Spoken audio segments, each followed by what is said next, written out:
Welcome to Ranjita Umesh channel. Please subscribe to my channel. ಈಗ ಬನ್ನಿ ರುಚಿ ರುಚಿಯಾಗಿ ಹಳ್ಳಿ ಶೈಲಿಯಲ್ಲಿ ಮಟನ್ ಸಾಂಬಾರ್ ಹೇಗೆ ಮಾಡೋದು ಅಂತ ನೋಡ್ಕೊಳ್ಳೋಣ.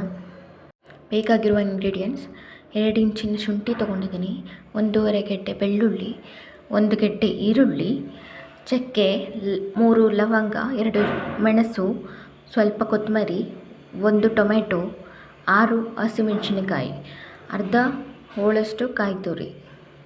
ಬನ್ನಿ ಹಳ್ಳಿ ಶೈಲಿಯ ಮಟನ್ ಸಾಂಬಾರ್ ಹೇಗೆ ಮಾಡೋದು ಅಂತ ಒಂದು ನೋಡ್ಕೊಂಬರೋಣ. ಮೇಲೆ ಕುಕ್ಕರ್ನ ಇಟ್ಟು 2.5 ಟೇಬಲ್ ಸ್ಪೂನಷ್ಟು ಎಣ್ಣೆ ಹಾಕ್ತಾಯಿದ್ದೀನಿ. ಎಣ್ಣೆನ ನಾನಿಲ್ಲಿ ಸ್ವಲ್ಪನೇ ಹಾಕ್ಕೊಳ್ತಾ ಇದ್ದೀನಿ, ಯಾಕಂದರೆ ಮಟನಲ್ಲಿ ಕೊಬ್ಬು ಜಾಸ್ತಿ ಇದ್ದರೆ ಎಣ್ಣೆ ಬಿಟ್ಕೊಳ್ಳುತ್ತೆ.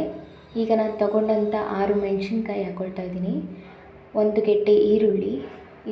ಇದು ಎರಡನ್ನು ಚೆನ್ನಾಗಿ ಒಂದು 5ರಿಂದ 6 ನಿಮಿಷ ಕಾಲ ಚೆನ್ನಾಗಿ ಫ್ರೈ ಮಾಡ್ಕೋಬೇಕು.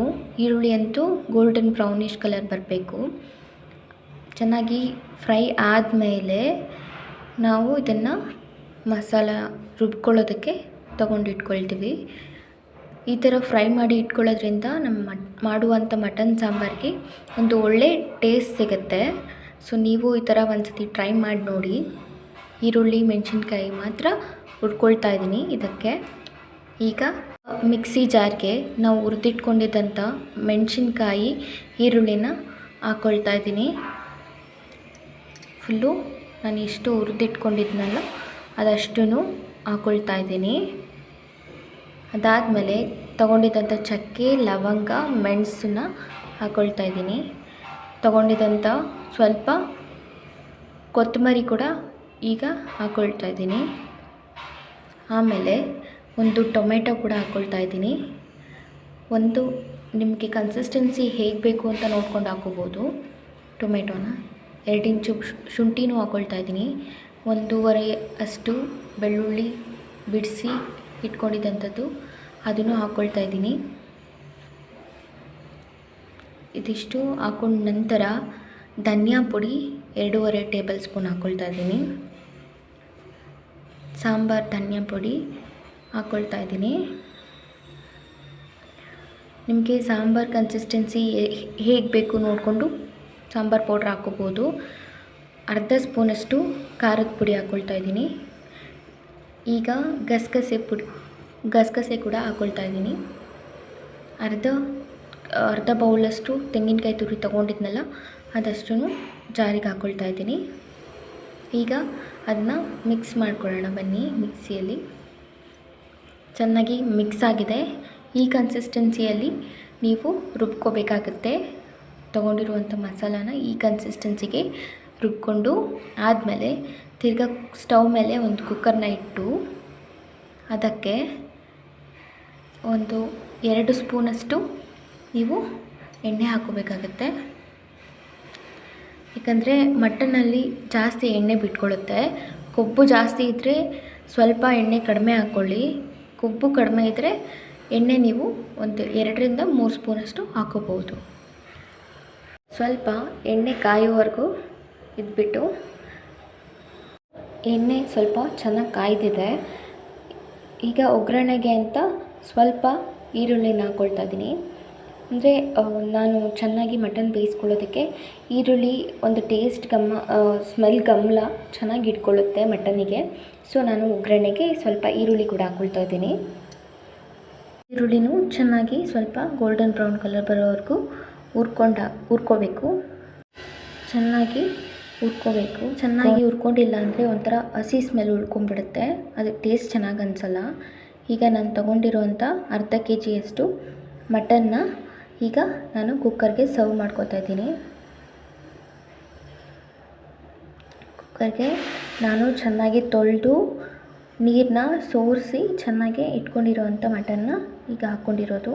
ನೀರು ಜಾಸ್ತಿ ಇರಬಾರ್ದು ಮಟನಲ್ಲಿ. ಈಗ ನಾನು ಚೆನ್ನಾಗಿ ಒಂದು ಮಿಕ್ಸ್ ಮಾಡ್ಕೊಳ್ತಾ ಇದ್ದೀನಿ. ಈಗ ನೀವೇ ನೋಡ್ತಾ ಇರ್ಬೋದು ಮಟನಲ್ಲಿ ಹೇಗೆ ನೀರು ಬಿಟ್ಕೊಳ್ಳುತ್ತೆ ಅಂತ. ನೀರಿನ ಅಂಶ ಫುಲ್ಲು ನಾವು ಒಣಗೋವರೆಗೂ ಚೆನ್ನಾಗಿ ಮಟನ್ನ ಚೆನ್ನಾಗಿ ಬೇಯಿಸ್ಕೋಬೇಕಾಗತ್ತೆ. ಹಸಿಯಾಗಿ ನೀರು ಬಿಟ್ಕೊಳ್ಳುತ್ತೆ. ನೋಡಿ ಸ್ವಲ್ಪ ಸ್ವಲ್ಪನೇ ಹೇಗೆ ಬಿಟ್ಕೊಳ್ತಿದೆ. ಅದನ್ನು ಚೆನ್ನಾಗಿ ನಾವು ಇಮ್ರೋವರೆಗೂ ಚೆನ್ನಾಗಿ 5 ನಿಮಿಷಕ್ಕೂ ಚೆನ್ನಾಗಿ ತಿರುಗಿಸ್ಕೊಂಡು ಬೇಯಿಸ್ಕೋಬೇಕಾಗತ್ತೆ. ಈ ಥರ ನಾವು ಮಟನ್ನ ಬೇಯಿಸ್ಕೊಳ್ಳೋದ್ರಿಂದ ನಾವು ಮಾಡುವಂಥ ಮಟನ್ ಸಾಂಬಾರಿಗೆ ಒಂದು ಒಳ್ಳೆಯ ಟೇಸ್ಟ್ ಕೊಡುತ್ತೆ. ಹಳ್ಳಿಯವರೆಲ್ಲ ಈ ಥರನೇ ಮಾಡ್ತಾರೆ. ನಾವು ಹಳ್ಳಿಗೆ ಹೋದಾಗೆಲ್ಲ ನೋಡ್ತೀವಲ್ಲ, ನಮ್ಮ ದೊಡ್ಡಮ್ಮ ಚಿಕ್ಕಮ್ಮ ಅವರೆಲ್ಲ ಹೀಗೆ ಮಟನಲ್ಲಿ ಬಿಟ್ಕೊಂಡಿದ್ದಂಥ ನೀರೆಲ್ಲ ಇಂಬ್ರೋಗಿದೆ. ಸ್ವಲ್ಪ ಪುದೀನಾನ ಹಾಕ್ಕೊಳ್ತಾ ಇದ್ದೀನಿ. ಇದು ಮಟನ್ ಸಾಂಬಾರಿಗೆ ಫ್ಲೇವರು ಚೆನ್ನಾಗಿರುತ್ತೆ. ಹಾಗಾಗಿ ನಾನು ಸ್ವಲ್ಪ ಪುದೀನಾನ ಹಾಕ್ಕೊಂಡು ಚೆನ್ನಾಗಿ ಒಂದು ಮಿಕ್ಸ್ ಮಾಡ್ಕೊಳ್ತಾ ಇದ್ದೀನಿ. ಚೆನ್ನಾಗಿ ಮಿಕ್ಸ್ ಮಾಡಿಕೊಂಡು ಈಗ ನಾನು ಸ್ವಲ್ಪ ಮಟನ್ ಬೇಯುವಾಗಲೇ ಎಲ್ಲರೂ ಉಪ್ಪು ಹಾಕ್ಕೊಳ್ತಾರೆ, ಆದರೆ ಇಲ್ಲಿ ನಾನು ಹಾಕ್ಕೊಳ್ತಾ ಇಲ್ಲ. ಮಟನಿಗೆ ಜಾಸ್ತಿ ಉಪ್ಪು ಹಿಡ್ಕೊಂಬಿಟ್ರೆ ನಾವು ಸಾಂಬಾರಿಗೆ ಅಷ್ಟು ಟೇಸ್ಟ್ ಸಿಗಲ್ಲ, ಜಾಸ್ತಿ ಉಪ್ಪು ಅನಿಸುತ್ತೆ. ಸೊ ನಾನು ಎಲ್ಲ ಲಾಸ್ಟಿಗೆ ಹಾಕ್ಕೊಳ್ತೀನಿ. ಚೆನ್ನಾಗಿ ಬೇಯಿಸ್ಕೊಳ್ತಾ ಇದ್ದೀನಿ. ಇನ್ನೂ ಸ್ವಲ್ಪ ಹಾಕ್ಕೊಂಡ ನಂತರ ಚೆನ್ನಾಗಿ ಫ್ರೈ ಮಾಡ್ಕೊಂಡಿದ್ಮೇಲೆ ಈಗ ನಾನು ರುಬ್ಬಿಟ್ಕೊಂಡಿದ್ದಂಥ ಮಸಾಲಾನ ಹಾಕ್ಕೊಳ್ತಾ ಇದ್ದೀನಿ. ಮಸಾಲಾನ ಕೆಲವೊಬ್ಬರು ಜಾರಲ್ಲೇ ಬಿಟ್ಬಿಟ್ಟು ವೇಸ್ಟ್ ಮಾಡ್ತಾರೆ. ಆ ಥರ ಮಾಡೋಕ್ಕೆ ಹೋಗ್ಬಾರ್ದು ಫ್ರೆಂಡ್ಸ್. ಚೆನ್ನಾಗಿ ಅದನ್ನು ಏನು ಮಸಾಲ ರುಬ್ಬಿದ್ದೀವೋ ಅದನ್ನೆಲ್ಲನೂ ಕ್ಲೀನಾಗಿ ತೆಗೆದು ನಾವು ಹಾಕ್ಕೋಬೇಕಾಗತ್ತೆ. ಅದಕ್ಕೆ ನಾನು ನೀರು ಹಾಕ್ಕೊಂಡು ಸ್ವಲ್ಪ ಲಾಸ್ಟಿಗೆ ಈಗ ಹಾಕ್ಕೊಳ್ತೀನಿ. ಮಿಕ್ಸ್ ಮಾಡ್ಕೊಂಡು ಆದಮೇಲೆ ಈ ಮಸಾಲಾನ ನಾವು ತೊಗೊಂಡಿರೋಂಥ ಮಟನ್ ಜೊತೆಗೆ ಚೆನ್ನಾಗಿ ಒಂದು ಮಿಕ್ಸ್ ಮಾಡ್ಕೊಳ್ಳಿ. ಮಿಕ್ಸ್ ಮಾಡಿಕೊಂಡು ಒಂದು 5 ನಿಮಿಷ ಕಾಲ ಅದು ಬೇಯಕ್ಕೆ ಬಿಡಬೇಕು. ನೋಡಿ ಎಷ್ಟು ಕನ್ಸಿಸ್ಟೆನ್ಸಿಲಿ. ಕೆಲವೊಬ್ಬರು ಮನೆಗೆ ಯಾರು ನೆಂಟರು ಬರಲಿಲ್ಲ ಅಂದರೂ ಈ ಥರ ಗಟ್ಟಿಯಾಗಿ ಮಾಡ್ಕೋಬೋದು. ಯಾರಾದರೂ ಗೆಸ್ಟ್ ಬರೋದಿದ್ದರೆ ಸ್ವಲ್ಪ ತೆಳ್ಳಗೆ ಮಾಡ್ಕೋಬೇಕು. ಮಟನ್ ಸಾಂಬಾರು ಯಾವಾಗಿದ್ರೂ ತೆಳ್ಳಗಿರಬೇಕು.